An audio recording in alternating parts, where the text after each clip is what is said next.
बेलो की पत्र पर उदाए फूला फूले जी। बेलो की पत्र पर उदाए फूला फूले जी। ताही तर सुंदर दुल्हा धूम मचायो जी। ताही तर सुंदर दुल्हा धूम मचायो जी। घर से निकले पापा साहेब गोद में बैठायो जी। घर से निकले पापा साहेब गोद में बैठायो जी। बोलो जी सुंदर दुल्हा कैसा लाडो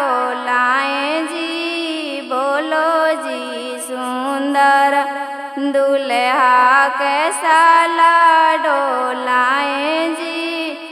गोरे मातू लैहा पापा धूप में पसीजे जी। गोरे मातू लैहा पापा धूप में पसीजे जी। काला मातू लैहा पापा कुल के हंसायो जी।